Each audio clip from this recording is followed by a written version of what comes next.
Assalamualaikum warahmatullahi wabarakatuh. Saya Foky Fuad, dosen program studi ilmu hukum Universitas Al-Azhar Indonesia. Pada hari ini saya akan membahas topik-topik yang berkaitan dengan filsafat hukum. Apa sih filsafat hukum itu? Yuk, kita duduk santai, pasang earphone kalian dan kita saksikan video berikut ini. Mazhab terakhir yang akan kita diskusikan pada pertemuan kali ini adalah Islamic Jurisprudence atau mazhab hukum Islam. Mazhab hukum Islam merupakan sebuah mazhab yang mengutamakan pada nilai-nilai keadilan ilahiyah, nilai-nilai keadilan yang diturunkan oleh Tuhan kepada umat manusia. Ia agak berbeda dengan pendekatan mazhab hukum alam yang semata-mata memberikan kekuasaan pada wakil Tuhan untuk melakukan perbuatan di muka bumi. Pada gagasan mazhab hukum Islam, nilai keadilan itu difikirkan berdasarkan pada konsep-konsep kemaslahatan umat atau yang kita kenal dengan gagasan-gagasan keadilan sosial. Ibnu Rus hingga Ibnu Khaldun sebagai pemikir-pemikir filosof yang berasal dari mazhab hukum Islam selalu memberikan pencerahan dengan menggunakan pendekatan akal. Hal ini membuktikan bahwa di dalam Islam terdapat keleluasaan bagi manusia untuk menggunakan potensi akalnya secara mendalam. Terdapat beberapa ayat-ayat yang termaktub di dalam kitab suci Quran menegaskan bahwasanya manusia diberikan keleluasaan untuk berpikir secara mendalam yang bisa Anda temukan misalnya di dalam surah Al-Baqarah ayat 219, 266 yang melihat adanya sebuah ayat yang pendek tetapi memiliki makna yang dalam. La'allakum tatafakkarun. Maknanya, mengapa kamu tidak berpikir? Artinya di sini, ayat ini memberikan teguran kepada manusia untuk menggunakan potensi-potensi akalnya. Dan potensi akal itu menjadi sebuah sarana untuk menentukan kebenaran. Di dalam surah Al-An'am ayat 50, Afalan tafakkarun.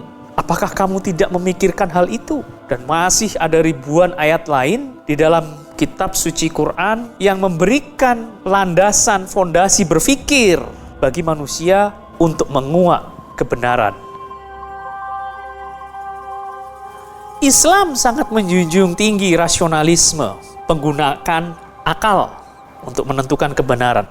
Tetapi penggunaan akal ini tidak berjalan sendiri, mutlak tunggal ia sebagai sarana kebenaran satu-satunya upaya manusia untuk mencapai sebuah nilai kebenaran tertinggi. Rasionalisme di dalam Islam menggunakan gabungan kekuatan akal serta intuisi.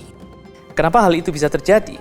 Karena keadilan yang diinginkan di dalam mazhab hukum Islam itu bukan sekedar menggunakan kekuasaan akal saja, tapi juga menggunakan hati. Dalam hal ini kita melihat adanya kemampuan akal fikir manusia yang dipadukan dengan kekuatan intuisi manusia untuk melahirkan nilai-nilai yang maslahat guna tercapainya sebuah keadilan sosial yang diharapkan oleh manusia itu sendiri. Penggunaan akal fikir manusia di dalam mazhab hukum Islam itu sangat penting dan begitu mengemuka. Keadilan dalam kerangka Islam adalah bentuk dari kehendak Tuhan yang harus dapat diterapkan dalam kemaslahatan umat manusia. Ia bisa diterima di dalam konsep akal manusia yang hidup di bumi ini. Untuk itu, kemampuan akal ini menuntut sebuah ruang kreativitas berpikir bagi setiap manusia. Dan inilah yang kemudian kelak melahirkan konsep pemikiran ijtihad di dalam hukum Islam. Dalam gagasan Islamic Jurisprudence, Al-Quran sebagai kitab suci memiliki kedudukan yang sangat tinggi. Ia adalah sumber hukum yang tertinggi. Di dalamnya memuat gagasan-gagasan nilai-nilai keadilan. Yang di situ dijelaskan keadilan itu hakikatnya adalah kehendak Tuhan bagi manusia. Sementara hadis adalah bentuk dari sarana penjelas yang telah dicantumkan di dalam Quran, dan hadis ini merupakan ruang profetik yang menjelaskan maksud-maksud ayat Tuhan bagi manusia. Dalam konteks berpikir, manusia mencoba untuk memaknai apa-apa yang dikandung di dalam Quran. Quran itu dicoba didekati dengan pendekatan akal. Hasil yang dicapainya adalah menghasilkan sebuah gagasan-gagasan mazhab di dalam hukum Islam. Kita ketahui di dalam hukum Islam setidaknya sampai saat ini terhadap hukum Islam keberlakuannya telah terdapat 4 mazhab. Mazhab Hanafi, mazhab Maliki, mazhab Syafi'i, dan mazhab Hambali.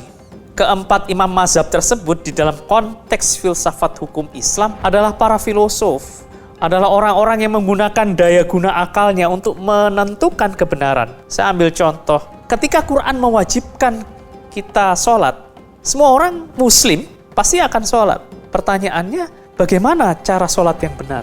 Mengikuti hadis, mengikuti Rasulullah, betul mengikuti Rasulullah. Tetapi kemudian para ahli hukum ini yang juga sekaligus ada para filosof hukum ini mengkonstruksikan seperti apa yang dilakukan oleh Rasul itu. Maka kita lihat mazhab Hanafi dengan konsep sholat seperti ini, mazhab Maliki dengan konsep sholat seperti ini, mazhab Syafi'i dan mazhab Hambali dengan konsep sholat yang seperti ini, di mana keempat mazhab ini menjalankan apa yang diperintahkan Tuhan di dalam Quran dengan pendekatan akalnya untuk melihat dan mencoba menjelaskan, menerapkan kehendak Tuhan dalam perilaku manusia, dalam ibadah yang harus dilakukan oleh manusia.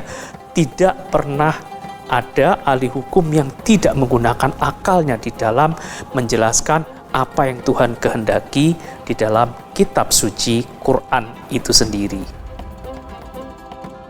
Dalam konteks hukum Islam atau Islamic jurisprudence berlaku pendekatan deduktif dan sekaligus induktif.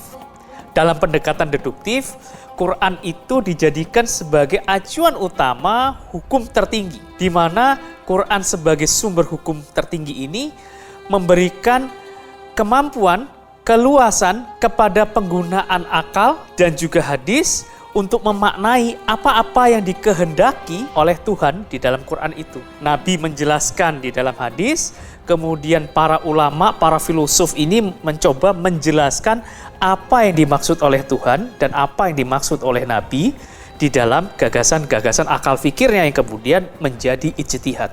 Nah, di dalam gagasan deduktif ini, Quran itu menjadi acuan utama yang kemudian akan diterapkan di dalam setiap perilaku manusia. Nah, inilah gagasan-gagasan seperti inilah dilandasi dialog antara Mu'adz dan Nabi Muhammad SAW di dalam hadisnya.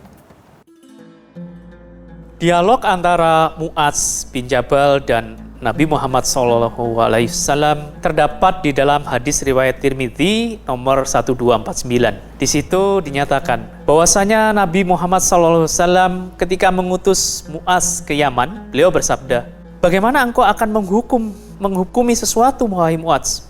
Mu'adz pun menjawab, "Dengan kitabullah." Lalu Nabi Muhammad SAW bertanya kembali, "Jika tidak kau temukan dalam kitabullah?" Mu'adz pun menjawab, "Dengan sunnah Rasulullah." Kemudian Nabi Muhammad SAW bertanya lagi, "Jika tidak pula kau temukan dalam sunnah Nabi?" Mu'adz menjawab, "Aku berijtihad dengan pendapatku." Mu'adz berkata, maka Rasulullah SAW bersabda, "Segala puji bagi Allah yang telah memberi taufik kepada utusannya Rasulullah SAW." Perdebatan di dalam gagasan pemikiran filsafat Islam itu sudah merupakan hal yang lumrah. Kita melihat perdebatan antara kaum Mu'tazilah dan kaum Asy'ariyah. Kelompok Mu'tazilah dan kaum Asy'ariyah ini berdebat tentang bagaimana manusia memperoleh kebenaran yang sejati. Kaum Mu'tazilah berpendapat bahwa dengan akal manusia seseorang dapat mencapai sebuah nilai kebenaran. Sedangkan kaum Asy'ariyah berpendapat bahwa hanya melalui ketentuan Allah seseorang itu mendapatkan kebenaran.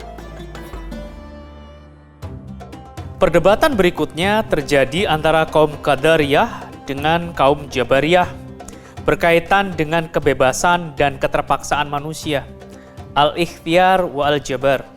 Kaum Qadariyah berpendapat bahwa perbuatan manusia itu mutlak karena kehendaknya sendiri, terbebas dari segenap kehendak Tuhan. Sedangkan kaum Jabariyah berpendapat sebaliknya. Kehendak manusia terjadi karena adanya kehendak Tuhan secara mutlak, bukan karena kehendak manusia. Terhadap adanya perdebatan di dalam konsep-konsep tadi, rupanya salah seorang pemikir besar Islam, yaitu Ibnu Taimiyah, mencoba menjembatani adanya pertentangan itu. Ia melihat bahwasanya kehendak manusia tidaklah terlepas dari kehendak Tuhan itu sendiri. Ia berpikir bahwa segala sesuatu pada hakikatnya adalah kehendak Allah. Tetapi manusia diberikan kekuasaan untuk melakukan perbuatannya. Demikianlah video pembelajaran mengenai mazhab ini. Semoga bermanfaat bagi Anda dan semoga Anda dapat memahaminya dengan mudah. Wassalamualaikum warahmatullahi wabarakatuh.